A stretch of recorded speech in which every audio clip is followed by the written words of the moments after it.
नमस्कार। जय हिंद साथियों। आज का अपना पहला प्रश्न है। पहला प्रश्न क्या है? पहला प्रश्न यह है कि इंडिका का लेखक कौन है। हमें एक पुस्तक का नाम दिया गया है, पुस्तक का नाम है इंडिका। तो उस इंडिका का हमें लेखक बताना है, लेखक कौन है। तो लेखक कौन है इंडिका का? प्लूटार्क है क्या, जस्टिन है क्या, हेरोडोट्स है क्या, या मेगास्थनीज है क्या? कौन है इंडिका के लेखक, ये हमें बताना। बताइए कौन है इंडिका के लेखक। तो इसका आंसर क्या आएगा साथियों? तो इसका आंसर आएगा इंडिका के लेखक है। इंडिका के लेखक कौन है? मेगास्थनीज, यानी कि दा वाला इसका आंसर बिल्कुल एकदम सही आएगा। यानी कि इंडिका के लेखक कौन है? मेगास्थनीज है। और ये क्वेश्चन परीक्षा में एक बार नहीं 1000 बार पूछा गया है। कितनी बार पूछा गया? 1000 बार पूछा गया है कि इंडिका के लेखक कौन है। तो बहुत ध्यान में रख के चलना है इस प्रश्न को, और आगे भी पूछा जाएगा ये प्रश्न। आगे बात समझ में। Next question. नेक्स्ट क्वेश्चन क्या है? नेक्स्ट क्वेश्चन है, भारत में हड़प्पा का वृहद स्थल कौन सा था। यानी कि प्रश्न पूछ रहा, भारत में हड़प्पा सभ्यता का सबसे बड़ा विशाल स्थल कौन सा है, कौन सा क्षेत्र था। सबसे बड़ा वृहद यानी बड़ा क्षेत्र कौन सा था सिंधु घाटी सभ्यता का। हमारा प्रश्न ये है। तो बताइए क्या है। तो इसका आंसर प्रश्न में कौन कौन सा ऑप्शन है, जैसे कि राखीगढ़ी है क्या, धोलावीरा है क्या, कालीबंगन है क्या, और या लोथल है क्या? क्या है बताइए, कौन सा वृहद स्थल यानी कि बड़ा स्थल है। बताइए। जब हम हड़प्पा सभ्यता को पढ़ते हैं तो हम इनके स्थलों के बारे में बहुत विस्तृत चर्चा करते हैं। उस विस्तृत चर्चा में हम उस स्थल के बारे में पूरी 360 डिग्री समझने का प्रयास करते हैं कि ये कौन से राज्य में है, अगर उस राज्य में तो किस नदी के किनारे है, इसकी खोज किसने की, इसके बाद में यहाँ से कौन से विशेष एविडेंस यानी साक्ष्य प्राप्त हुए। तो इस प्रकार से हम पूरे डिटेल उसको पढ़ते हैं। तो लेकिन यहाँ पर अपना क्या पूछा है? वृहद स्थल के बारे में। तो बड़ा सा स्थल कहाँ पर था? तो यह आंसर आएगा राखीगढ़ी। यानी कि इसमें कौन सा आंसर आएगा? आंसर आएगा इसका राखीगढ़ी। राखीगढ़ी जहां पर वृहद स्थल है हड़प्पा सभ्यता का। अब अगला क्वेश्चन देखो। अगला क्वेश्चन क्या है, भारत का सबसे बड़ा हड़प्पन पुरा स्थल बताना। यानी कि भारत का सबसे बड़ा हड़प्पा पुरा स्थल कौन सा है वो हमें बताना। आलमगीरपुर है क्या, कालीबंगा है क्या, लोथल है क्या, या राखीगढ़ी है क्या? क्या है, कौन सा स्थान है? तो अब इसका आंसर क्या आएगा? तो इसका आंसर आएगा साथियों, इसका आंसर आएगा राखीगढ़ी। जैसे कि हम सिंधु घाटी सभ्यता की बात करते हैं कि अलग अलग स्थान, अलग अलग क्षेत्रों के बारे में, लेकिन एक बात विशेष याद रखना कि हम धीरे धीरे करके पूरी सभ्यता से क्वेश्चन यहाँ पूछ रहे हैं। यानी कि ऐसा कोई सा फैक्ट नहीं छूटेगा आपका, ऐसा कोई सा तथ्य नहीं छूटेगा जिससे हमने क्वेश्चन आपसे ना पूछा हो। तो आगे बात समझ में, थोड़ा इस बात को भी ध्यान रख के चलना आराम से ना। अब अगला क्वेश्चन देखो। अगला क्वेश्चन क्या है? अगला क्वेश्चन है कि सिंधु घाटी सभ्यता का पत्तन नगर था। यानी कि सिंधु घाटी सभ्यता का पत्तन नगर का मतलब जानते हो? पत्तन नगर यानी कि बंदरगाह वाला क्षेत्र। बंदरगाह से आज से जहां से जहाजों को रुकने और ठहरने की व्यवस्था जहां पर थी, यानी कहीं से जहाज आ रहा है चल के, जहाज यानी पानी में चलने वाला जहाज, ना कि हवाई जहाज। तो वो जो रुकने और ठहरने का जो स्थान रहता है, डॉकयार्ड बोलते हैं उसको इंग्लिश में। तो वो पत्तन नगर कौन सा था जहां पर विदेशी जहाज रुकते थे और यहाँ से हमारे देश से जहाज वहां पर जाते थे। तो उसके बारे में थोड़ा सा हमें बताना। बताइए, हड़प्पा था क्या, कालीबंगा था क्या, लोथल था क्या, या मोहनजोदड़ो था? कौन सा स्थल था ये थोड़ा बताइए हमें। तो इसका आंसर क्या आएगा? इसका आंसर आएगा लोथल। लोथल गुजरात वाला ये क्षेत्र है। और आपने देखा होगा गुजरात के जो तट है वो समुद्र से लगे हुए हैं कहीं ना कहीं। तो बिल्कुल आराम से अपन इसके आंसर तक पहुंच सकते हैं। ऑप्शन के माध्यम से भी हम पहुंच सकते हैं थोड़ा सा, है ना। थोड़ा अगर ध्यान में रख के चलेंगे तो ये चीज हमारे लिए और भी अच्छी आसान हो जाती है समझने के लिए। एक मिनट रुकिएगा, मैं थोड़ा पानी पीता हूँ।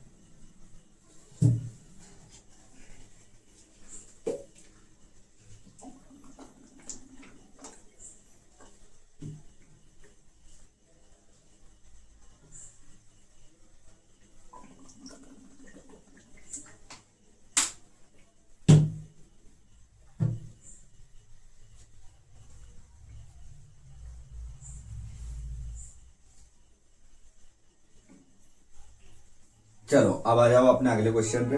अगला क्वेश्चन क्या है अपना? अगला क्वेश्चन है निम्न में से कौन सा एक हड़प्पा का बंदरगाह है?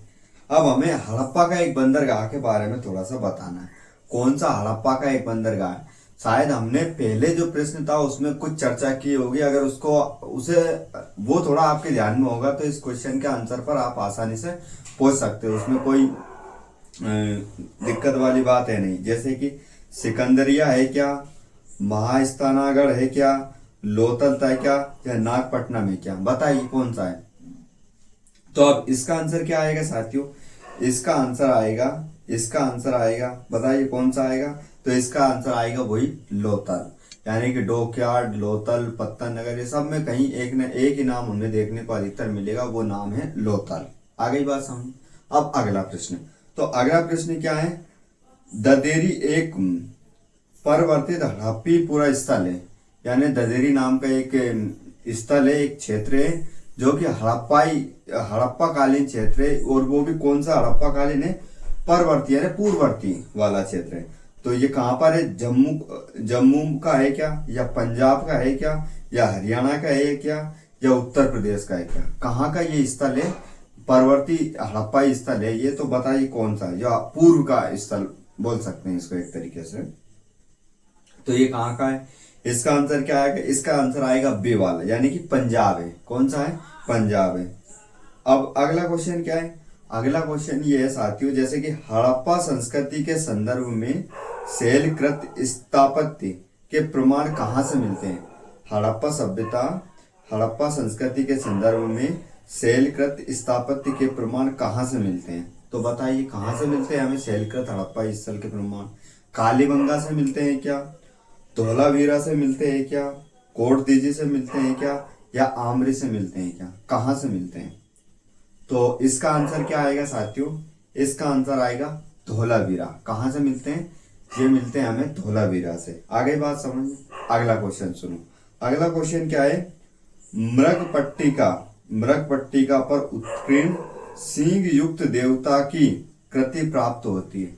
मृगपट्टिका यानी मृणपट्टिका, मृण यानी कि हो सकता है मिट्टी, अपन क्या अर्थ लगा सकते हैं यहाँ पर? मिट्टी।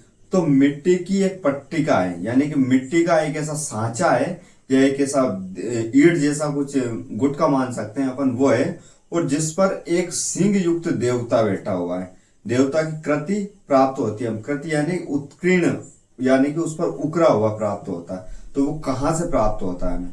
बनावली से होता है क्या, कालीबंगा से होता है क्या, लोथल से होता है क्या, या सुरकोटदा से होता है? कहाँ से ये हमें प्राप्त होता है ये हमें बताना है। तो बताइए कहाँ से होता है? तो इसका आंसर क्या आएगा? इसका आंसर आएगा साथियों बी वाला इसका आंसर आएगा। तो ये प्राप्त होता है हमें कालीबंगा से। कहाँ से होता है? कालीबंगा से। ऐसे याद रखो, मृण यानी मिट्टी कैसे होती है? काली होती है, तो ऐसे भी याद रख सकते हैं। और कालीबंगा से हमने 2-3 और पहले कुछ बताए थे जानकारी, जैसे कि कालीबंगा से हमें जुटे हुए खेतों के प्रमाण मिले, कालीबंगा को काली चूड़ियों के नाम से भी जाना जाता है। तो इस प्रकार थोड़ा सा वो भी ध्यान में रख के चलना, वो फैक्ट भी। आ गई बात समझ? नेक्स्ट क्वेश्चन देखो। नेक्स्ट क्वेश्चन क्या बोल रहा है? ऋग्वेद में ऋचाएं होती है। ऋग्वेद में कितनी ऋचाएं? 1028। ऋचाएं मतलब होता है मंत्र। सीधी सिंपल भाषा में अगर अपन समझे, सरल भाषा में, तो ऋचा का मतलब क्या होता है? ऋचा का मतलब होता है मंत्र। तो अब हमें बताना है कि ऋग्वेद में कितने मंत्र है? 1028 है क्या, 1017 है क्या, या 1128 है क्या, या 1020 है क्या? कितने हैं? यानी कि 10 का मतलब 1000 मान लो, 1028, 1017, 1128 या 1020। बताइए कितने हैं? ऋग्वेद के मंत्रों की बात हो रही है। ऋचा मतलब मंत्र, यानी कि किसी देवता की याद में लिखी गई, किसी देवता की स्तुति में लिखे गए मंत्र या ऋचा। आ गई बात समझ? एक ही बात होती है, थोड़ा सा डिफरेंस है। अब उसको अलग करने से कोई मतलब नहीं, याद रखने का बेस्ट तरीका यही हो सकता है जो हमने बोला। आ रही बात समझ में? तो वही ध्यान में रख के चलना। तो इसका आंसर क्या आएगा साथियों? इसका आंसर आएगा 28, यानी कि 1028 ऋचा है ऋग्वेद में। अब अगला क्वेश्चन सुनो। अगला क्वेश्चन क्या है? ऋग्वेद है। अब ऋग्वेद क्या है? थोड़ा सा हमें ऋग्वेद की यहाँ पर इंट्रोडक्शन जैसी चीज सामने आएगी। तो क्या है? स्रोतों का संकलन, कथाओं का संकलन, शब्दों का संकलन या युद्ध ग्रंथ है? बताइए क्या है ऋग्वेद? स्रोतों का संकलन है क्या, कथाओं का संकलन है क्या, शब्दों का संकलन है क्या, या युद्ध का कोई ग्रंथ है क्या? बताइए क्या है ऋग्वेद? तो इसमें क्या आएगा आंसर? इसमें आंसर आएगा ए वाला, यानी कि स्रोतों का संकलन है। क्या है? स्रोतों का संकलन है, यानी कि मंत्र स्रोतों का संकलन है ऋग्वेद। नेक्स्ट क्वेश्चन क्या है? नेक्स्ट क्वेश्चन है हमारा उपनिषद पुस्तक के हैं। उपनिषद जो पुस्तक है वो क्या है? धर्म पर आधारित है क्या, विधि पर आधारित है क्या, योग परास पर आधारित है क्या, और या फिर दर्शन पर आधारित है क्या? किस पर आधारित है उपनिषद पुस्तक? बताइए। तो ये है डी वाला, यानी कि दर्शन पर आधारित है। ये दर्शन हमें फिलोसफी का ज्ञान देते हैं उपनिषद। जिसने फिलोसफी पढ़ी है कहीं ना कहीं उपनिषदों से ही वो क्या है पूरा के। आ रही बात समझ में? तो जिसको फिलोसफी का ज्ञान है, दर्शन का ज्ञान है, वो एक तरीके से उपनिषद का भी ज्ञान रखता है। ठीक है, अगला प्रश्न सुनो। अगला प्रश्न क्या है? अगला प्रश्न है हमारा नचिकेता आख्यान का उल्लेख मिलता है। नचिकेता आख्यान से आज से क्या क्या बोल सकते हैं हम? नचिकेता आख्यान, नचिकेता आख्यान से आज से होता है, जैसे कि थोड़ा सा अपन इस प्रश्न को समझे फिर मैं थोड़ी सी इस पर चर्चा करता हूँ, है ना। तो नचिकेता आख्यान का उल्लेख मिलता है अथर्ववेद में मिलता है क्या, शतपथ ब्राह्मण में मिलता है क्या, या कठोपनिषद में मिलता है क्या, या बृहदारण्यक उपनिषद में मिलता है? किस में मिलता है नचिकेता आख्यान? तो इसका आंसर क्या आएगा साथियों? तो इसका आंसर आएगा कठोपनिषद, यानी कि ऑप्शन नंबर सी इसका बिल्कुल राइट होगा, बिल्कुल सत्य होगा। कठोपनिषद में इसकी जानकारी मिलते हैं। अब नचिकेता आख्यान क्या है थोड़ा सा समझो। जैसे कि नचिकेता एक बच्चा होता है, बालक, और वो बालक अपने पिता से एक प्रश्न पूछता है। प्रश्न पूछता है कि पिताजी मृत्यु के बाद व्यक्ति कहाँ जाता है, क्या होता है? यानी कि जब अपन देखो, अपन जब बचपन में छोटे रहते हैं ना, बालक अपनी बाल्य अवस्था रहती है, तो हमें बहुत सारी चीजों का ज्ञान नहीं रहता है। हमें प्रकृति का ज्ञान नहीं रहता है, हमें देवी देवताओं का ज्ञान नहीं रहता है, या हमें हमारा खुद का भी ज्ञान नहीं रहता है, नहीं रहता। तो हम कभी कभी अपने माता पिता से कुछ बेहुदे प्रकार के क्वेश्चन पूछ लेते हैं, जिसका कोई सारगर्भित तो कोई आंसर नहीं होता है देने के लिए अपने माता पिता के पास भी, और या हम उस क्वेश्चन के लायक नहीं होते। कभी कभी ऐसी स्थिति बनती है। तो ऐसे ही नचिकेता अपने पिता से ऐसे प्रश्न पूछने लगता है। जैसे बचपन में अपन भी पूछते थे, पापा ये चिड़िया उड़ क्यों रही है, नीचे क्यों नहीं गिर रही है? पूछ लेते हैं कभी कभी। बहुत सारी चीजें होती है। मेरी आदत थी, मैं बचपन में बहुत सारे प्रश्न मेरे माइंड में उठते थे और मैं पूछता रहता था। बचपन में मैं मेरे फूफा जी नाना जी दोनों के साथ अधिकतर रहा हूँ, तो मेरे प्रश्नों का उत्तर अधिकतर मेरे फूफा जी नाना जी से ही मुझे मिले। तो ऐसे ही नचिकेता भी अपने पिताजी से प्रश्न पूछते हैं। तो नचिकेता बोलते हैं कि पिताजी व्यक्ति मरता क्यों है, और यदि वो मरता है तो उसके शरीर से जो जीवात्मा निकलती है वो कहाँ पर जाती है, क्या है जन्म मरण का क्या रहस्य है? तो पिताजी उसके नचिकेता के पिताजी उन जो सही से प्रश्नों के उत्तर नहीं दे पाते हैं और क्रोधित हो जाते हैं और बोलते हैं कि तुम मर जाओ और मरकर तुम यमराज से पूछ लो क्या होता है जीवात्मा का, क्या नहीं होता। ये सारी बात कौन बोल देते हैं? नचिकेता के पिताजी।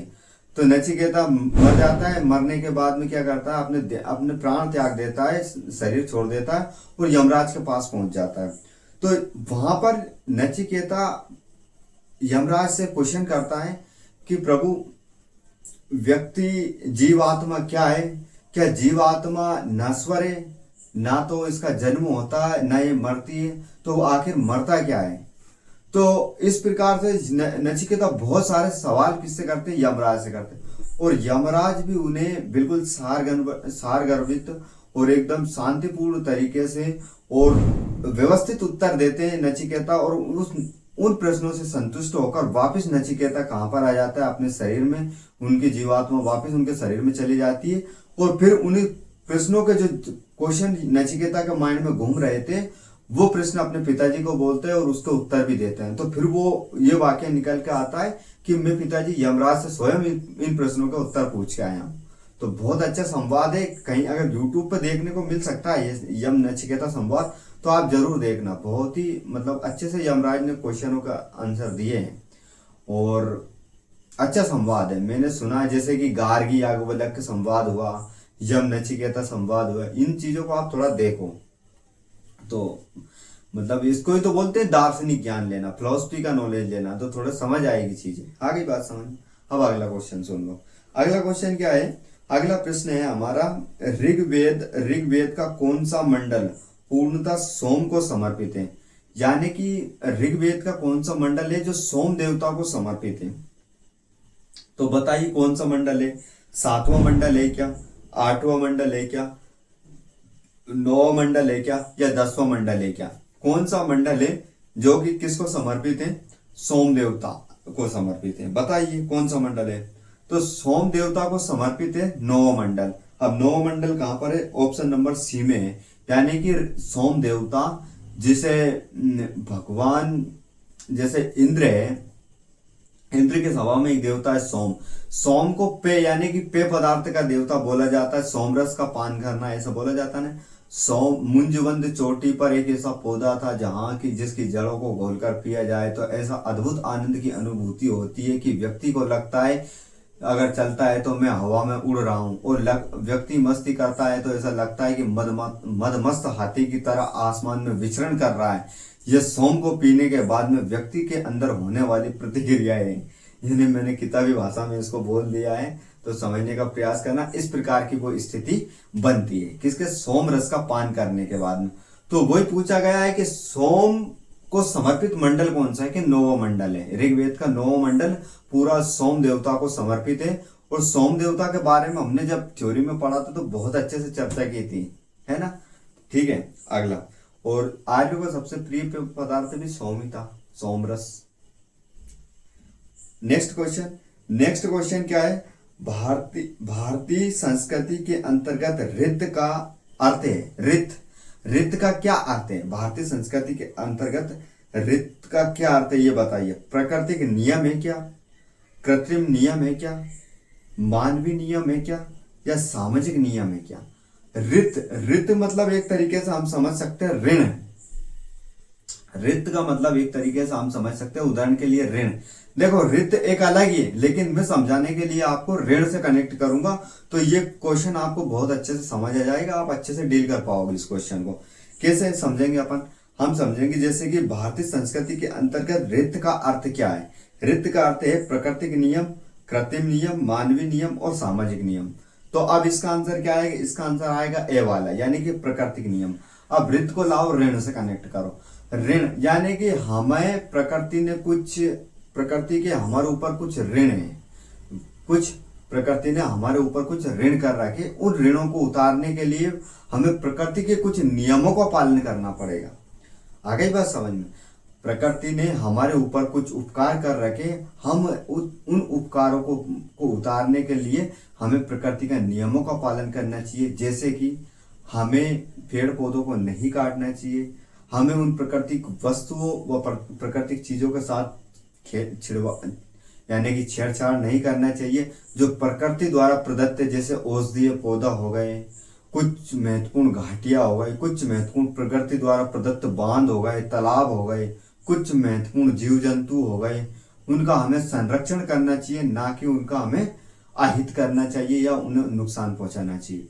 और जब भी हमने प्रकृति के साथ खिलवाड़ करने का प्रयास किया या प्रकृति की किसी भी वस्तु के साथ छेड़छाड़ करने का प्रयास किया तो प्रकृति ने कभी कोरोना महामारी बनकर प्रकोप बरसाया, कभी बाढ़ बनकर, कभी भूकंप बनकर, कभी ज्वालामुखी बनकर, किसी न किसी माध्यम से प्रकृति ने फिर हमारे साथ बड़ा बुरा बर्ताव किया है। तो इसलिए हमें प्रकृति के नियमों का पालन करना चाहिए। आ गई बात समझ में? ये यहाँ पर पूछा गया। रित यानी ऋण से आप कनेक्ट करोगे तो आपको समझ आ जाएगी चीजें, है ना?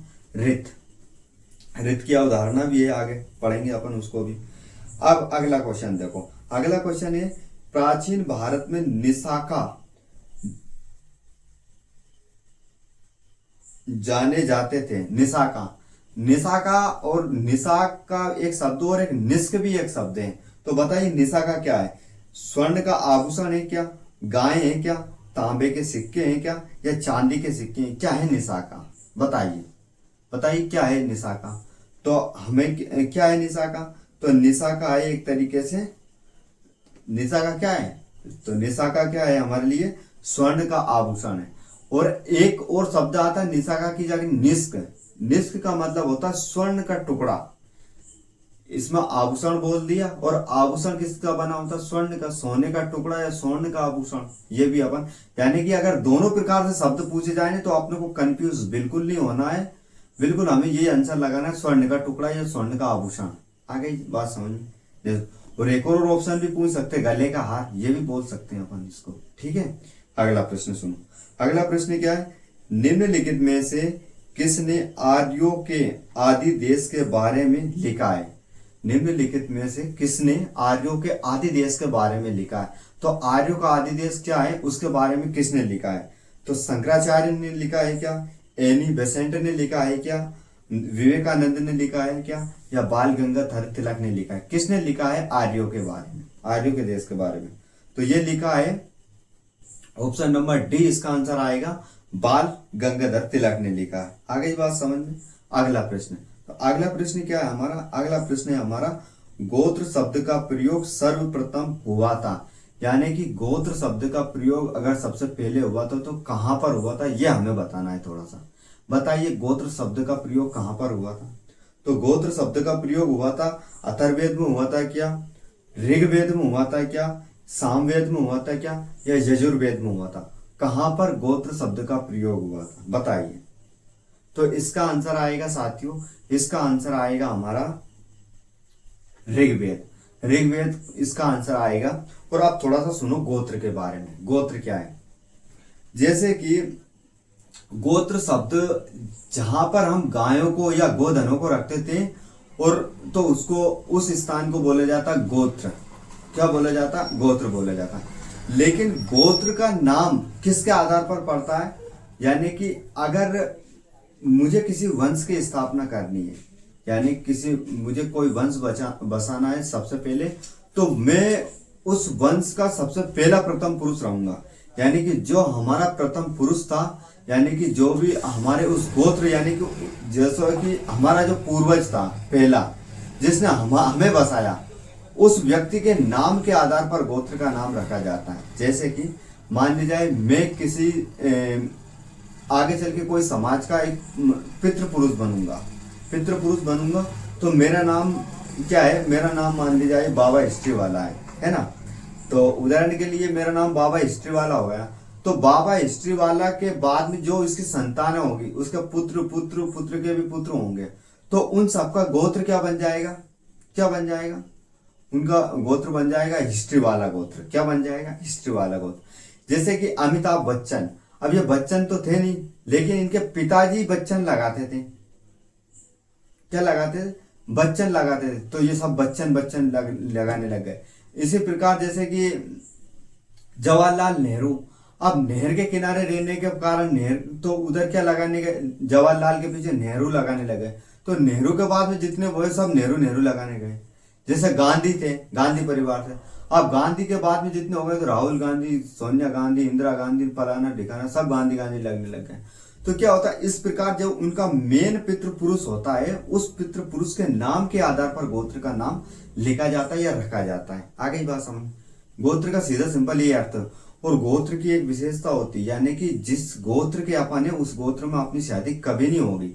हिंदू रीति रिवाजों के अनुसार ये माना जाता है कि यदि किसी की गोत्र आ है तो आ गोत्र के साथ कभी भी उस व्यक्ति की शादी नहीं होगी, बल्कि बा गोत्र के साथ हो जाएगी। और बा गोत्र वाला है तो बा के साथ उसकी शादी नहीं होगी। यानी कि अगर मान जाए किसी का गोत्र खंडेरिया है और किसी का गोत्र, और सामने वाले का भी गोत्र खंडेरिया है, तो खंडेरिया गोत्र में शादी नहीं होगी। यदि किसी का गोत्र नुगाया गोत्र है और नुगाया गोत्र की शादी अगर करनी है किसी से, तो नुगाया गोत्र में नहीं होगी, दूसरे गोत्र में होगी। जैसे अमोदिया गोत्र है, सकरावजा गोत्र है, मुंज गोत्र है, मूंज गोत्र है, बगड़ावत एक गोत्र है, जिसके बाद में राठौड़ है, राठौड़ के अंदर भी एक गोत्र आती है। तो इस प्रकार मतलब कुछ सरनेम होती, कुछ गोत्र होती। तो एक जो समान गोत्र होते हैं, जैसे कि मान लीजिए परमार और परमार राठौड़, और ये अलग अलग हो गई। जिसके बाद में चौहान, चंदेल, ये सोमवंशी, ये सब अलग अलग हो गए। कुछ उनको सरनेम के रूप में लिखने लग जाते हैं, लेकिन रियल में वो गोत्र होती है ना? अब अगला क्वेश्चन बहुत लंबा खींच गया है गोत्र अपना। नेक्स्ट क्वेश्चन क्या है? नेक्स्ट क्वेश्चन है प्राचीन काल में आर्यों के जीविका उपार्जन का मुख्य साधन था। यानी कि प्राचीन काल में जो आर्य थे उनका मुख्य रूप से जीविका उपार्जन यानी कि अपने जीवन जीने की मूलभूत आवश्यकता का प्रमुख साधन क्या था, यानी कि उनकी अर्थव्यवस्था किस आधार पर चलती थी, ये हमें थोड़ा सा बताना है। तो बताइए, कृषि पर आधारित थी क्या, शिकार पर आधारित थी क्या, शिल्प कर्म के आधार पर थी क्या, या व्यापार के आधार पर थी क्या, किसके आधार पर थी बताइए। तो ये इसका आंसर क्या आएगा साथियों? इसका आंसर आएगा प्राचीन काल में आर्यों की जीविका उपार्जन का साधन था। अब थोड़ा सा यहाँ पर हाँ एक चीज पशुपालन नहीं दे रखा बल्कि कृषि, तो कृषि पर आधारित थी। ये क्या करते, कृषि और पशुपालन दोनों का कार्य करते थे। आगे बात समझ में, इसका आंसर आएगा ए वाला, कृषि पर आधारित थी। अगला क्वेश्चन सुनो, अगला क्वेश्चन क्या है? सर्वाधिक ऋग्वेदिक सूक्त समर्पित है, यानी कि सबसे ज्यादा अगर ऋग्वेद में सूक्त यानी मंत्र समर्पित है तो किसको समर्पित है? अग्नि को समर्पित है क्या, इंद्र को समर्पित है क्या, रुद्र को समर्पित है क्या, या फिर विष्णु को समर्पित है? किसको समर्पित है सबसे ज्यादा सूक्त बताइए। तो सबसे ज्यादा सूक्त यानी मंत्र किसको समर्पित है? तो ये इंद्र को समर्पित है। और कितने सूक्त समर्पित है? 250 बार इसका नाम का उल्लेख किया गया है, किसका? इंद्र का। और इंद्र को ऋग्वेदिक काल का सबसे प्रमुख और सबसे महत्वपूर्ण देवता माना जाता है, तथा इंद्र को दुर्गों को तोड़ने वाला या युद्ध का देवता भी बोला जाता और आकाश का देवता भी बोला जाता है। ये भी याद रखना थोड़ा सा। इंद्र की वजह से वर्षा होगी, इंद्र अच्छी फसल देगा, इंद्र पशुओं की रक्षा करेगा, इंद्र युद्ध में विजय दिलाएगा। यानी कि जहां देखो जहां इंद्र का ही नाम का बखान सबसे ज्यादा मिलता है। और सबसे ज्यादा कितनी बार मिलता है? तो 250 बार सिर्फ और सिर्फ इंद्र का नाम ही आता है। ये भी बात थोड़ा ध्यान में रखने योग्य है। आगे बात हम अब नेक्स्ट क्वेश्चन देखो। अगला क्वेश्चन क्या है? अगला क्वेश्चन है ऋग्वेद में सर्वाधिक संख्या में मंत्र संवादित है। अब ऋग्वेद में सबसे ज्यादा संख्या में मंत्र किसके नाम के आधार पर थे?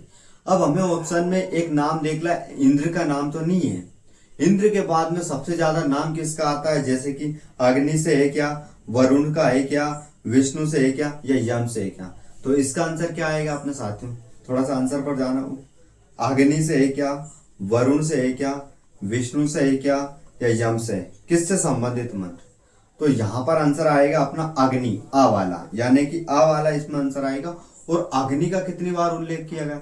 तो अग्नि का उल्लेख किया गया है यहाँ पर साथियों 200 बार। कितनी बार आया है? 200 बार आया है। ये थोड़ा अपने को ध्यान में रख के चलना है, क्योंकि परीक्षा कभी कभी ऐसा भी क्वेश्चन पूछ लेती है कि ऋग्वेद में अग्नि का कितनी बार उल्लेख किया गया? अग्नि का तो 200 बार, और इंद्र का 250 बार। ऐसा थोड़ा ध्यान में रख के चलना।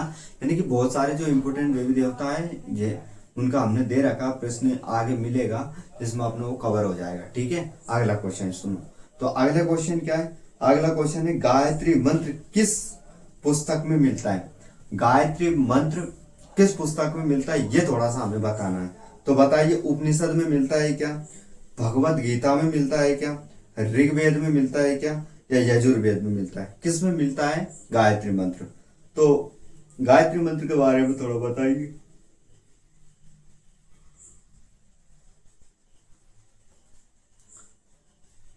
बताइए गायत्री मंत्र के बारे। तो गायत्री मंत्र का उल्लेख कहाँ मिलता है? हमें ऋग्वेद में मिलता है। ऋग्वेद में गायत्री मंत्र का उल्लेख मिलता है। और गायत्री मंत्र को लिखने या रचने के पीछे एक कारण था।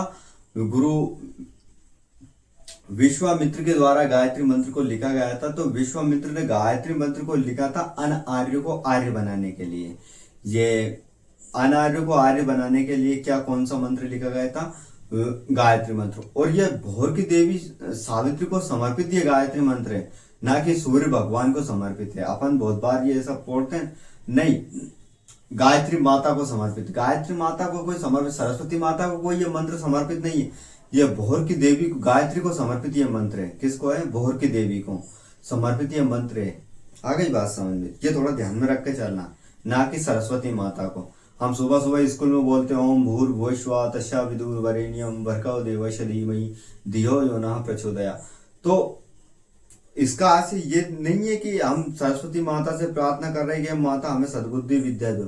नहीं, हम प्रार्थना कर रहे हैं उस भोर की देवी, उस अदिति को, कि जो हमें नई ऊर्जा का संचार करे, ज्ञान दे, बुद्धि दे, बल दे, सब कुछ दे। आ गई बात समझ? तो ये मंत्र भोर की देवी सावित्री को समर्पित ये मंत्र है। आ गई बात समझ? अगला क्वेश्चन क्या है? अगला क्वेश्चन है अपना,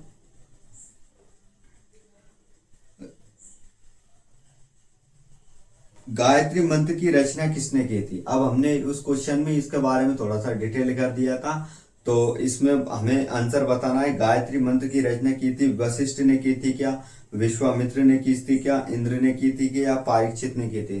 तो गायत्री मंत्र की रचना किसने की थी? गायत्री मंत्र की रचना की थी विश्वामित्र ने। किसने की थी गायत्री मंत्र की रचना? तो गायत्री मंत्र की रचना की थी विश्वामित्र में। अगला क्वेश्चन देखो, श्रीमद् भागवत गीता मौलिक रूप से किस भाषा में लिखी गई? यानी कि अगर श्रीमद् भागवत गीता को लिखा गया है तो मौलिक रूप से यानी मूल रूप से कौन सी भाषा में श्रीमद् भागवत गीता को लिखा गया है, बताइए। तो श्रीमद् भागवत गीता को किस भाषा में लिखा गया है? तो श्रीमद् भागवत गीता को संस्कृत भाषा में लिखा गया है क्या, उर्दू भाषा में लिखा गया है क्या, पाली भाषा में लिखा गया है क्या, या हिंदी भाषा में लिखा गया है? किस भाषा में श्रीमद् भागवत गीता को लिखा गया है मूल रूप से? तो इसका आंसर आएगा साथियों हमारा, इसका आंसर आएगा ए वाला, संस्कृत भाषा में लिखा गया है। किस में लिखा गया? संस्कृत भाषा में लिखा गई श्रीमद् भागवत गीता को। अगला क्वेश्चन देखो, अगला क्वेश्चन क्या है? अगला क्वेश्चन है सत्यमेव जयते शब्द किस उपनिषद से लिया गया? सत्यमेव जयते किस उपनिषद से लिया गया है ये हमें बताना है। तो मुंडको उपनिषद से लिया गया है क्या, कठोपनिषद से लिया गया है क्या, छांदोग्य उपनिषद से लिया गया है क्या, या इनमें से कोई नहीं? किस में से लिया गया है बताइए। सत्यमेव जयते, तो सत्यमेव जयते लिया गया है मुंडकोपनिषद से। किस से लिया गया? मुंडकोपनिषद से। और कठोपनिषद से क्या लिया गया? यम और नचिकेता संवाद। ये थोड़ा याद रखना। अब अगला क्वेश्चन क्या? अगला क्वेश्चन है हमारा साथियों, अगला क्वेश्चन थोड़ा ध्यान में रख के चलेंगे। तमसो माँ ज्योतिर्गमया कथन मूलता है? तमसो माँ ज्योतिर्गमया अस्तो माँ देवा सदगमया, तमसोर्मा देवा ज्योतिर्गमया, मृत्युर्मा देवा अमृतम गमया। तो इस प्रकार से ये श्लोक है। तो यहाँ पर पूछा है तमसो माँ ज्योतिर्गमया कथन का मूल है, उपनिषदों का है क्या, महाकाव्यों का है क्या, पुराणों का है क्या, या षट दर्शन का है? किसका है बताइए थोड़ा सा हमें। तो इसका आंसर क्या आएगा? इसका आंसर आएगा साथियों, इसका आंसर आएगा उपनिषदों का है, यानी कि उपनिषदों का है ये तमसो माँ ज्योतिर्गम। तो इसका अर्थ क्या है तमसोर माँ ज्योतिर्गमया? तमसोर माँ ज्योतिर्गमया का अर्थ है हमें अंधकार से प्रकाश की ओर ले चलो। क्या? हमें अंधकार से प्रकाश की ओर ले चलो, यानी कि अंधकार से प्रकाश की ओर ले चलने का अर्थ क्या है ये थोड़ा सा सुनिए। अंधकार से प्रकाश की ओर ले चलने का अर्थ ये है कि हमें अज्ञानता से ज्ञान की ओर ले चलो, यानी कि हमारे जीवन में अज्ञानता रूपी अंधकार है, अज्ञानता रूपी अंधकार है, उस अज्ञानता रूपी अंधकार को दूर करो हे प्रभु। ये भगवान से प्रार्थना कर रहे हैं सूर्य भगवान से सुबह उठकर कि हे प्रभु तमसोर माँ ज्योतिर्गमया, हे प्रभु हमें अज्ञानता रूपी अंधकार से को दूर करके हमारी जिंदगी में प्रकाशमय यानी कि ज्ञान रूपी प्रकाश की ओर हमें ले चलो, हमारे जीवन में ज्ञान रूपी प्रकाश को भर दो। यानी कि ये एक तरीके से ज्ञान को प्रदर्शित कर रहा है कि ज्ञान ग्रहण करने की ये बात कही जा रही है। आगे तो ये श्लोक हम इस प्रकार बोलते हैं कि अस्तोम देवा सद्गमय तमसोर्मदेवा ज्योतिर्गमय मृत्योर्मदेवा अमृतम गमय। इस प्रकार से ये बोला जाता है वाक्य। ठीक है, अगला क्वेश्चन क्या है? अब अगला क्वेश्चन पर हम आते हैं। अगला क्वेश्चन है हमारा, ऋग्वेद में अगन्या का प्रयोग किया गया है। अगन्या प्रयोग हुआ है। पानी पीते हैं थोड़ा।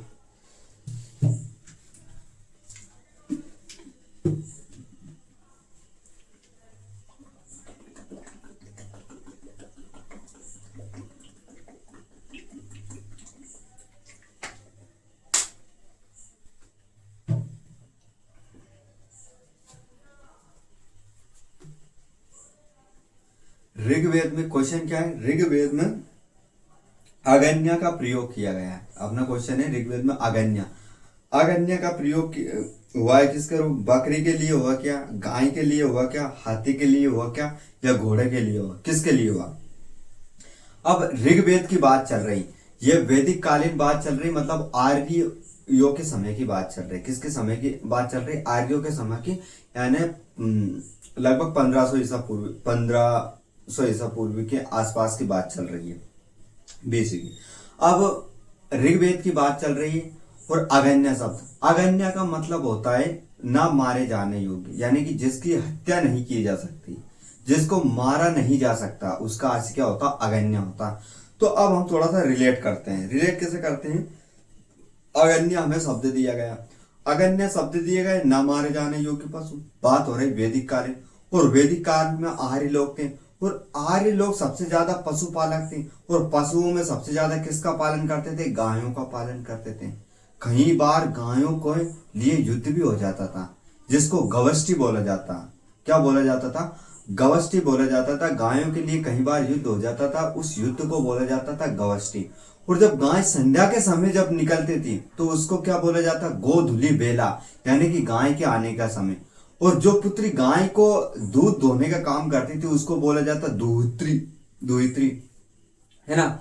तो और जो गाय की जो गोबर रहती है उससे खाद बनाया जाता, उस खाद को बोला जाता खरीस। क्या बोला जाता, खरीस बोला जाता था। तो अब भैया अगन्या किसके लिए प्रयोग किया जाता, अगन्या एक पवित्र ऐसे पशु के लिए शब्द का प्रयोग किया जिसका अर्थ होता है गाय। यानी गाय को ऋग्वैदिक काल में इतना महत्वपूर्ण पशु माना जाता था कि सबसे बड़ा धन अगर किसी का था तो वो गाय थी। आ गई बात समझ में। तो यहाँ पर ये शब्द किसके लिए प्रयोग किया गया, गाय के लिए किया गया। और साथियों, गाय एक विशेष ऐसा पशु था जिसको ईश्वर के समान दर्जा दिया गया। किसके, और हमारे हिंदू धर्म में तो गाय को इतना पवित्र माना जाता है कि 36 के 36 करोड़ देवी देवता गाय में ही निवास करते हैं।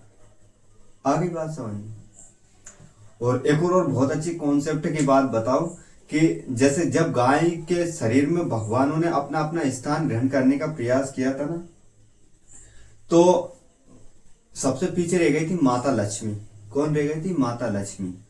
तो गाय अब जगह बची नहीं थी तो कहां पर रहे, तो गाय के जो पीछे का जो पुट्टे रहते हैं ना, पीठ, पीठ जिस पर अपन लट देते हैं, हरी भाषा में। तो अब भैया जिस घर में गाय को अगर मारते हैं, कूटते हैं और उसके पीठ पे लटकी देते हैं या डंडी की देते हैं या कैसे भी देते हैं, तो कभी भी मतलब अपने घर की लक्ष्मी को रुष्ट कर रहे हैं अपन। ये बात थोड़ा ध्यान में रख के चलना कि गाय को कभी भी नहीं मारना चाहिए हमें।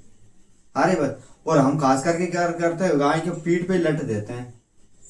तो मतलब गाय के पीठ पे लट नहीं दे रहे, वो हम लक्ष्मी माता को दे रहे हैं लट। आ रही बात समझ।